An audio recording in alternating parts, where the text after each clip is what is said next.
President Lee Jae-myung departs Friday on an overseas trip that opens with meetings with the CEOs of AI giants in San Francisco, before continuing on to state visits in 3 South American countries and meeting with Koreans residing in Germany.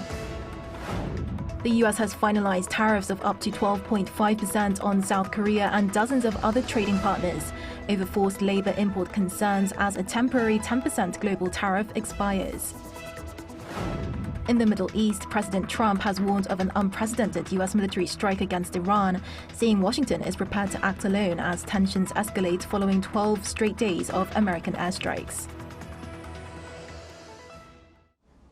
Hello and thanks for joining us on Arirang News. We begin with President Lee Jae-myung's departure for the US today. One highlight of his 11-day trip to the Americas is his meeting with big tech firms on Friday, including NVIDIA's Jensen Huang in San Francisco.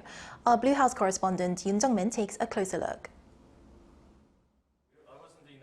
The president's meeting with 4 major tech firms includes big names: NVIDIA's Jensen Huang, OpenAI's Sam Altman, Anthropic's Dario Amodei, and Broadcom's Hock Tan. Anthropic and OpenAI are the 2 biggest AI service providers. NVIDIA is the largest AI-related GPU supplier, and Broadcom also is a major player in AI-related semiconductors and software. President Lee Jae-myung will also hold an AI summit in San Francisco on Friday, attended by Samsung's Lee Jae-yong, SK's Choi Tae-won, Hyundai Motors' Chung Hui-sun, and Naver's Lee Hae-jin, along with the U.S. big tech CEOs. MOUs will be signed between Korean firms and the global tech firms, and President Lee will announce his AI vision for related global cooperation. Major Korean firms and global big tech firms will gather together. It will be a chance to expand our vision for the 3 mega projects on a global level. Experts also point out the need for greater cooperation in software amid the intensifying global AI race. Korea right now is very strong in AI, partially because we have memory chips, but not any higher level GPUs or software. So the president may be asking for cooperation in Korea, trying to expand into this more difficult technical areas. After wrapping up his U.S. trip, President Lee will pay a state visit to Brazil for a summit with President Luiz Inácio Lula da Silva. He will then head to Santiago to meet his Chilean counterpart, Jose Antonio Cast, who took office in March, before flying to Buenos Aires to meet Argentine President Javier Milei. The trip aims to expand trade and investment with the South American bloc, while strengthening partnerships on economic security and energy. On the way home, the president will stop by Germany to meet Koreans residing in that country. Yoon Jung-min, Arirang News. The Trump administration has finalized new tariffs of up to 12.5% on South Korea and other trading partners, citing concerns over forced labor. The move replaces temporary global duties and adds to Washington's broader push to reshape its trade policy, following the collapse of its earlier reciprocal tariffs. Lee Seung-jae has more. The Trump administration has announced its final decision to impose tariffs of up to 12.5% on imports from South Korea, Japan, and dozens of other trading partners over concerns that they have not done enough to prevent goods made with forced labor from entering their markets. The Office of the U.S. Trade Representative said the new duties, ranging from 10 to 12.5%, follow investigations into 60 economies under Section 301 of the 1974 Trade Act. The new tariffs are set to replace the temporary 10% global tariffs that expire Friday, which were introduced after the U.S. Supreme Court struck down the Trump administration's country-specific reciprocal tariffs in February. Last month, the USTR had already proposed a 12.5% tariff on South Korea and several other economies based on its preliminary findings. Seoul strongly opposed the proposal during the public consultation process, arguing that the planned tariff was both unwarranted and disproportionate given South Korea's existing efforts to combat forced labor and regulate imports. Meanwhile, the USTR is also carrying out separate Section 301 investigations into South Korea, China, Japan, and 13 other economies over what it describes as unfair trade practices tied to structural overcapacity and excess production. The latest measures reflect the administration's broader effort to establish new trade restrictions after its earlier reciprocal tariff policy was invalidated by the courts. Lee Seung-jae, Arirang News. The Blue House said Friday it will closely consult with Washington to ensure that the overall tariff rate remains within the agreed 15% ceiling. With ongoing U.S. investigations into structural overcapacity expected to trigger further duties, where foreign governments subsidize factories to produce far more goods than the market demands, Seoul plans to negotiate so that the overall tariff rate remains as agreed. The Blue House notes that both sides share the understanding that their tariff agreements should be respected, even as Washington targets 60 countries with forced labor tariffs.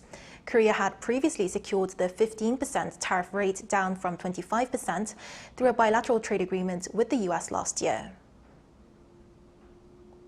The U.S. Treasury Department is keeping South Korea on its foreign exchange monitoring list. In its semi-annual report to Congress released on Thursday local time, the Treasury maintained its watch list of 10 major trading partners, which also includes China, Japan, and Germany. South Korea was temporarily excluded in November 2023, its first removal since 2016, but was reinstated a year later.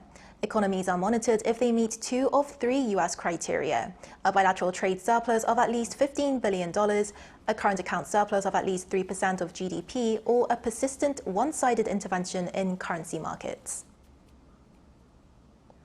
A joint shipbuilding partnership center between Korea and the U.S. and Washington is now a reality. This puts the MASGA initiative into action, with Washington stressing that tangible results will be key. Kim Jun-ong reports. Korea and the United States officially opened their Shipbuilding Partnership Center on Thursday in Washington, D.C. That follows Seoul's commitment to invest $150 billion in the U.S. shipbuilding sector under last year's bilateral trade and investment deal. Funded by the Korean government, the center will advance joint projects and investment, technology exchange, and workforce training. The cooperation is part of the broader MASGA, Make American Shipbuilding Great Again initiative aimed at reviving America's shipbuilding industry. The opening comes 2 months after Seoul and Washington signed an MOU to establish a joint center and expand bilateral shipbuilding cooperation. Officials and industry leaders from both countries gathered in Washington for the opening. Industry Minister Kim Jong-kwan said the new center reflects Korea's strong commitment to supporting America's shipbuilding industry. First, clear and sustained demand. Second, strong incentive. And third, alliance-friendly regulatory environment. With these 3 pillars, the bridge strategy will become a reality. He then added that Korea is ready to build LNG carriers while urging Washington to offer incentives and remove regulatory hurdles. U.S. Commerce Secretary Howard Lutnick also attended the opening ceremony and emphasized the need for tangible results from cooperation between the 2 countries. We are going to judge the center by the capital you deploy, the facilities you modernize, the workers you train, the supply chains you establish, and ultimately the simple number of how many domestic produced ships we make together. Lutnick also pledged support to ease regulatory hurdles for Korean companies investing in the U.S. Korea's ambassador to the U.S., Kang Kyung-hwa, called the launch a starting point for building a resilient maritime industrial ecosystem between the 2 countries. The 2 sides also signed 15 MOUs across 4 areas of cooperation. Kim Jun-ong, Arirang News.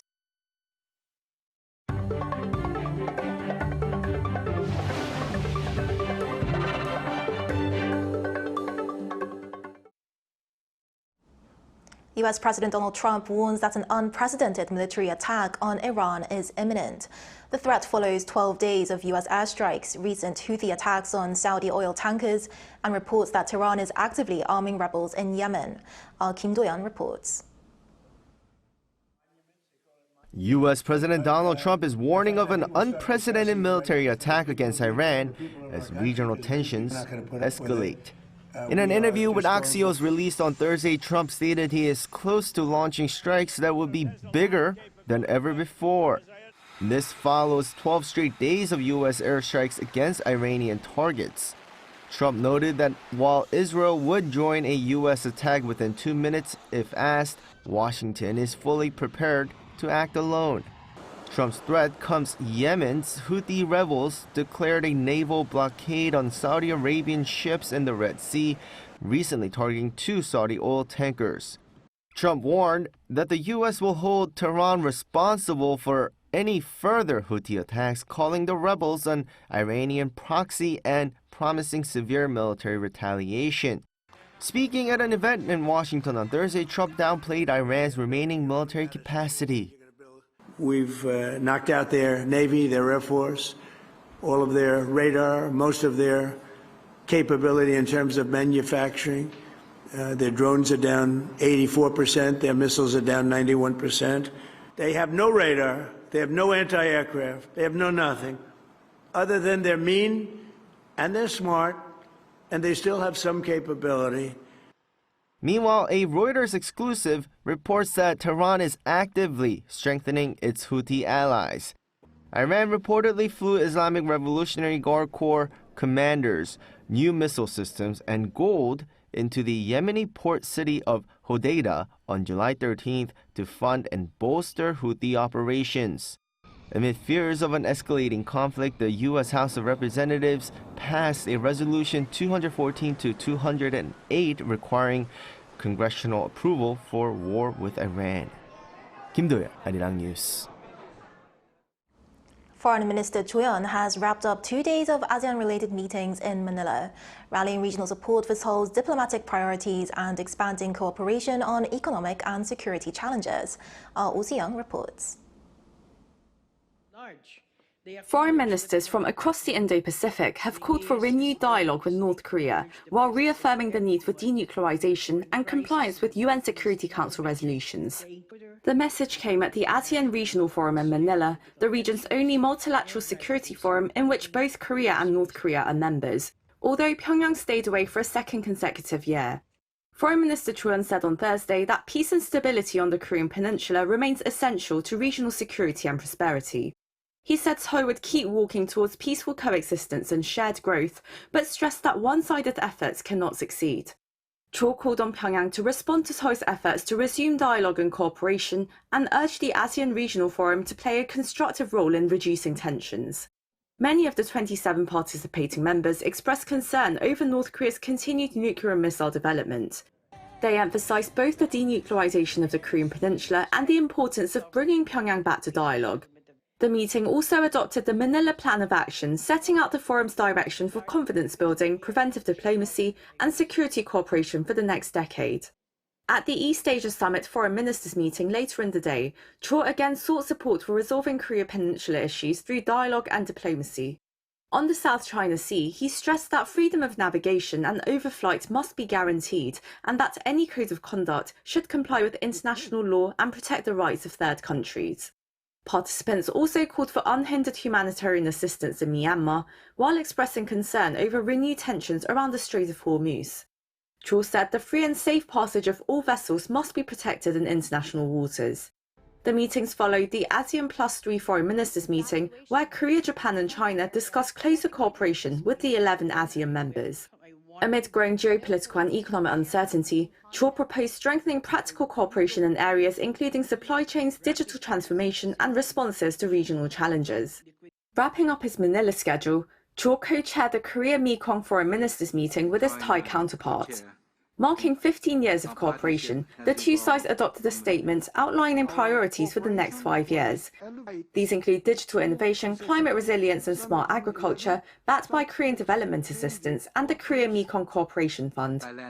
Oh Si-young, Arirang News. The Korean government has decided to extend the temporary fuel tax cuts for an additional 2 months through the end of September. According to the Ministry of Finance and Economy on Friday, the current reduction rates for fuel taxes, which were originally set to expire at the end of this month, will remain unchanged. By fuel type, the rates are 15% for gasoline and 25% for diesel and butane through September. Officials explained that they decided to keep the tax reduction buffer in place, taking into account the geopolitical tensions in the Middle East.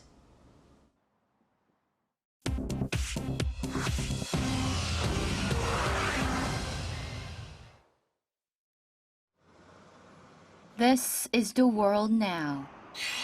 In the U.S., the number of people filing new claims for unemployment benefits dropped last week to its lowest level since 1969. Initial claims fell by 22,000 to 187,000 for the week ending July 18th, far below the 212,000 economists had expected. It's the biggest one-week drop in 3 months. Economists warn some of the drop reflects a seasonal quirk and expect claims to bounce back toward the low 200,000s next week. Continuing claims fell to a 6-week low, and June's unemployment rate dipped to 4.2%, a one-year low. Heading into next week's policy meeting, Federal Reserve officials are keeping their focus on inflation, which remains above their 2% target. The European Central Bank held its benchmark interest rate steady on Thursday, but left the door open to further increases as a widening Middle East conflict keeps pushing energy prices higher. The ECB kept its deposit rate at 2.25%, saying it's closely monitoring the shock from the conflict and its ripple effects on the economy. Financial markets are pricing in roughly 2 more rate hikes by the end of the year, with the next possible move at the ECB September meeting. The bank's president said risks to the inflation outlook are tilted higher, warning the energy shock could intensify and spill over into broader prices and wages. The European Union has fined Google $1 billion for favoring its own services over rivals. The decision on Thursday is the company's first penalty under the bloc's Digital Markets Act. EU regulators found Google gives its own products more prominent placement in the search results than competitors get. A separate fine targeted restrictions on the Google Play App Store that blocked developers from steering customers to cheaper deals elsewhere. Google said it's reviewing the decision and considering an appeal. The company now has 60 days to fall in line or risk a fine worth up to 5% of its global revenue. Regulators said Google has already proposed changes and called it, quote, substantial progress toward compliance, making further fines unlikely for now. Chu Ji-hyun, Arirang News.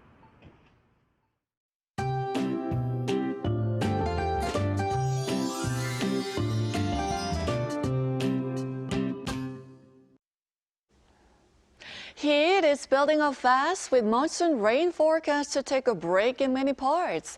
Sweltering heat and muggy conditions will continue across much of the country today, with the heat becoming uncomfortable.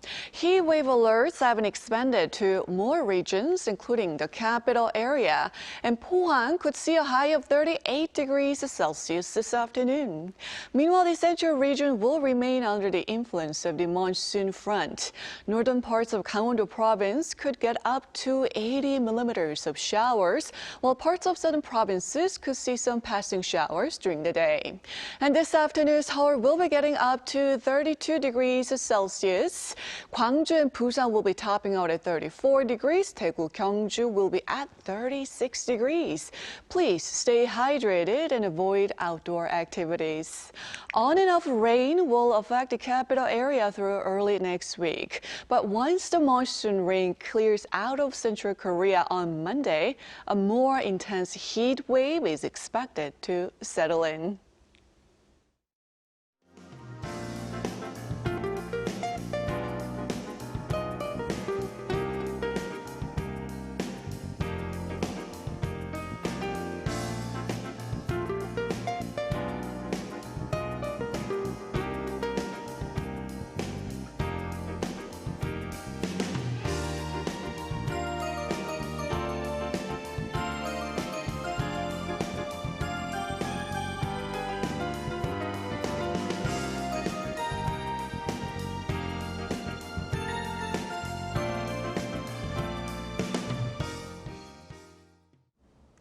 That's all we have for today's noon edition of Arirang News. Thank you for watching. Arirang News will be back at 5 p.m. Korea time. Stay tuned.